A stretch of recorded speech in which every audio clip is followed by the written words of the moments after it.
Hello, everyone, and welcome to today's In the Know podcast. This is the first in a series of Ask the Actuary specials, and I'm delighted to be joined today by Tess Page, qualified actuary, UK wealth strategy leader and partner at Mercer, and Pensions Social Media Personality of the Year 2020, no less. Oh, amazing. That was the high point of the last decade, yeah. So welcome, Tess. Thank you very much for being here today.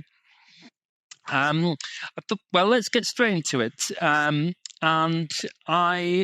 First thing I noticed, Tess, is you didn't do actuarial science at university, nor did you do a maths degree. So take us back, if you will, Tess, right to the start of your actuarial journey and what led you down the actuarial path? Okay, so this is an answer that, believe it or not, has happened to quite a few actuaries, but it's not the standard path. And good internet stalking that you've done there to look at what I did in the past. So I did a master's in biochemistry at Oxford University, which was 4 years. And in my last year, I was locked in a lab doing protein titrations in the dark. And it was dark when I went in there and it was dark when I came out. And I kept thinking, I cannot work in a lab for the rest of my life. This is just so miserable. I want to wear a suit. I want to work in an office. I want to have like a desk. I don't want to have all this lab equipment. So I went to the careers service and thought, I'll spend a bit of time. I'll have a chat with people. I'll think about what I want to do. And I turned to the A to Z of careers and I read accountant and I thought, I'm not sure I can, sorry to the accountants, but I'm not sure I can say at weddings, I'm an accountant. So I then got to actuary in the book, which sounded more interesting. I hadn't heard of it. And then I obviously had something else to do because I then got bored and thought, well, I'll just do that. So you didn't go very far through the careers book. NECT. In fairness, I did think I'll just investigate that a little bit more. And I did. And I thought it sounded quite good. And once I make a decision, I really can't be bothered to think about other decisions. So I just went with it and then started applying for graduate roles. So I applied to the main firms, the pension firms. I didn't know what any of it meant. I mean, I didn't really know what a pension was. I didn't know what insurance was. I just applied for these things and I got offered a role at Mercer. I didn't take it at the time because they could only offer me a location that I didn't want. So I then joined the graduate scheme at Watson Wyatt, which of course is now WTW. Okay. Oh, right. I didn't appreciate you started at WTW. So I joined the graduate scheme as a pensions analyst, a pensions actuary. I was not clever enough because my maths was a bit rusty after 4 years doing biochemistry. So, and this is something that I want to share with people who are maybe going through their exams. So I did not pass my probation at WTW. Okay. Right. So I left within like a 6-month period. And I thought, I'm not sure this pensions thing's for me. It's quite hard. GMP equalisation, I remember that. I remember someone drawing me a picture of that and thinking it's going to be a long time before all the people with GMP are dead. I don't want to be doing that like for all of my life. So I moved to investments with HSBC, actuaries and consultants. Okay. Yeah. There you go. Yeah. Yeah. So that wasn't in my internet stalking. No, it's not something I publicised. Failed probation at WTW. Yeah, but I'm proud of that. Like we all fail something. So you turned to the investment side, but I think you still carried on with the actuarial exams. I did, is that right? Because it was more like I've started these things. I've got to finish them. I'm a completer finisher. Once I pick something up, I can't put it down. So the first set of exams, which are all the mathematical, technical ones, they were a real slog for me. I remember doing the exams and like my mum would say to me, what's the exam about? And I don't know. I don't know. Yeah. I've really got no idea. So I learned how to pass those exams and I did fail 2 of the technical ones along the way, but I got them. But then after that, and you get onto the wordy exams, I was in my element. I was like, I love this stuff. And it actually, what I got really excited about towards the end is you see how all the exams fit together and they apply to your role. And I thought that was great. So I was much happier in the later exams than the earlier ones. Yeah, no, that makes a lot of sense. And we hear that a lot. I mean, obviously you've got technical focused actuaries, you've got more consulting actuaries. And so presumably then investment consulting was what you were doing at that time then. Yes. And at HSBC, did that become JLT during your time there? Yeah. So it was a great team at HSBC Actuaries because it was a small part of HSBC clearly and a relatively small team. So you got to do everything. So I did asset transitions, I did manager selection, I did strategy work, we did everything. And there's some real industry legends that came from that business. Then we were acquired by JLT. Yeah. And I kind of stuck around at JLT for a couple of years, but then I got poached to move to Mercer, and that was 2011, and obviously been at Mercer ever since. Okay, so of course, so you moved to Mercer by choosing as opposed to JLT becoming Mercer as well. Yeah. But where were you when you qualified then? So was that? So I was at JLT. It was HSBC had become JLT. The actual location I was when I qualified was in Australia visiting my brother. And of course, the results always come out on like Christmas Eve in the UK. Yeah. So I got the email on Christmas Day in Australia to say that I'd qualified. So nobody out there knew what it meant. One of my brother's friends thought that I chopped down trees because he thought actuary was arborist. Which is trees, and he only realised about 2 weeks into the holiday that I wasn't a tree chopper. So that's where I was when I qualified, and I mean I remember it really well. But as I've gone on through my career, like I feel slightly less connected to actual actuarial work, although it influences lots of the work that I do. Yeah, and maybe if we take you back to maybe not to Australia, unfortunately, but to that period. I think it was 2010, wasn't it, that you qualified? Yeah, that's right. What did you think at that time you'd be doing now?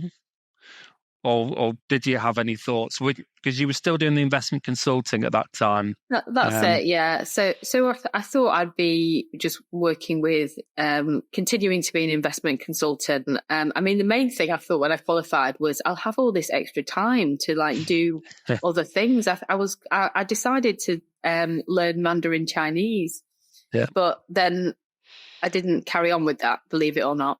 So there's still time to come back to it. Yeah, still time. I mean, I'm not really a career planner. I tend to do the thing that's in front of me.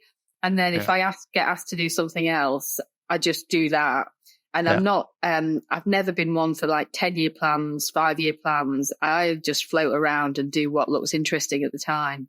So when I moved to Mercer, it was the opportunity to work with different clients. I was doing lots of local authority work at the time, local government pension funds. Yeah. And Mercer had a well-known expertise in that area. And I was also getting interested in things like climate change and ESG and how all that works. So I moved to Mercer. And then the brilliant thing about Mercer is I don't think I've ever done the same job for more than 2 years. In that I've moved around, I've done different things. I've always worked with clients on both DB and DC. Investment consulting and governance, but I've also done different leadership roles. And you know, I was thinking in preparing for this about what is it in the actuarial exams that I've most valued, and actually, I think the ability to communicate complex things, whether it's to clients or with other stakeholders, is one of the massive things I took away from the exams. I love the communication exam.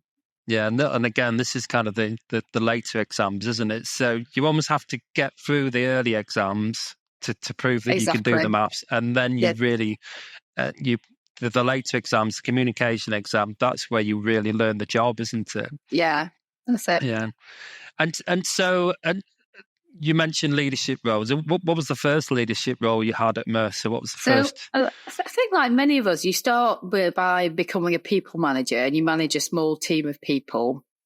And then I led the Manchester team. And then... investment team or... Investment team. Yeah. And then a role came up to be the head of the retirement practice in Manchester. So all the what I would call the proper actuaries, people doing pension valuations. Yeah. And my boss, who was the investment business leader, said, go for this role. She said, you won't get it, but it'll be interesting to prepare for it, and you'll get to meet some different people. And so I didn't want to let her down. So I said, okay, I'll go for that. And then I got that role. And I thought, well, I may as well do it now. I've got it. And I had no idea what I was doing. And they must have thought I was mad, like some random investment woman come to lead for the retirement business in Manchester, because it was a big team. But you moved location as well? No, I was always in Manchester. You are in Manchester, but, sorry. It was a very different part of the business. But it was a brilliant opportunity. And then I moved from that to, at some point I was the DC leader for the North. So focusing on our DC clients. And then progressively moved to our UK leadership team, first as people leader. So looking after our people strategy, whether that's colleague development, engagement. I did that during the pandemic, which was an interesting experience. And then now I am strategy leader, which is a job title that I made up myself. But it's essentially looking after all of our business across different elements of it, because it's very broad spread business now, but with a focus on external market engagement, whether that's with marketing or press, but also all of our policy work with DWP, TPR. I really enjoy that side of it and sort of influencing the industry. Yeah. So let's talk about your role now then. So UK Wealth Strategic Leader, is the name that you came up with. So does that role, do you still have client responsibility? Yeah. And that's still DB and DC, is it? Yeah. And I don't think I'll ever give up working with clients. That's like the really fun bit, and work with a range of different pension scheme types. And it's been fascinating to see how the DB cycle has changed over the last few years as schemes have got better funded, and do more and more DC as well. But balance that, with the leadership role. Yeah, and I think you mentioned there's some of the kind of the public outwardly facing part of the role, and I think I saw with the Mansion House, you're doing quite a bit of conversations with journalists and so on. I mean, I think that's really important because, in the industry, we've got so many deep specialists within the different firms, brilliant people everywhere. And so actually we found DWP, pensions regulator, FCA, really want to hear from us on, what works in practice. Like if we introduce this, will pension schemes be able to do it? Or, what are the barriers to doing something? So I think actually advocating on behalf of our clients is a really important part of what we do. And, it blows my mind sometimes when you think about all the money that's behind pension schemes, insurance companies, what an impact that can have on people's lives, the security of retirement. So from a sort of purpose perspective, it's really exciting.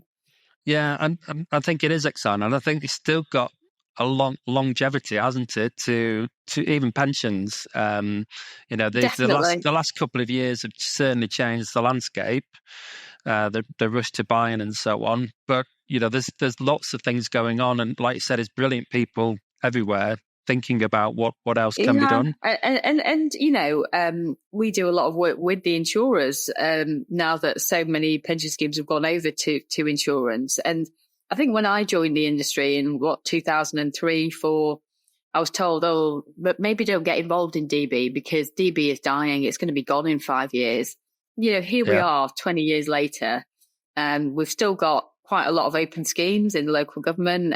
We've got lots of schemes that can't or don't want to buy out. There's no fixed path to, everyone running to the arms of an insurer. So there's still lots to do. Yeah, and there's still GMP equalisation to finish as well. Yeah. Which has been there throughout your career, it seems. I know. So in terms of thinking about someone maybe in the middle of their career now then, so somebody who's newly qualified, you've already kind of said a few things along the line of you just kind of done what's ever in front of you, and if you go for something, you really push yourself towards that. Is there anything you could say the piece of advice you give for somebody at that kind of stage of their career? I would encourage people to just say yes to things. It might feel totally out of your comfort zone. It might feel like this isn't what I thought an actuary was going to be. But actually just getting a real range of different experiences. You get to work with different people. You never know where it's going to take you. And so just saying yes to opportunities that come up and not worrying too much about, can I fit this in? Or, you'll find a way, and you can always reshuffle your priorities. Sorry, there's sirens going on that side. That's it. And my other piece of advice that I wish I would give to my younger self is, don't worry so much. It'll all be fine. And it's just work at the end of the day. So sometimes we all stew over these big decisions and think about which direction to go in. Just do what feels like right with your intuition, and then it'll probably all be okay. Yeah, no, I like that. So just say yes and don't worry. It's only work. Worry. Yeah. If someone could train my brain not to worry about things, it would be amazing. Yeah. One of the things I think you do, which maybe helps you and certainly helps many others, is your Twitter World Cups. Oh yeah. And maybe this is a bit of light relief that we all welcome. Yeah. So for the uninitiated, I started. I think it was about 5 years ago. It was a very low key. Someone's was talking about biscuits, and I said, let's do a World Cup of biscuits. It was so unprofessional. I got things wrong in that World Cup because and someone picked me up on it. There was I think I exchanged a ginger nut for a digestive somewhere along the way, and they noticed.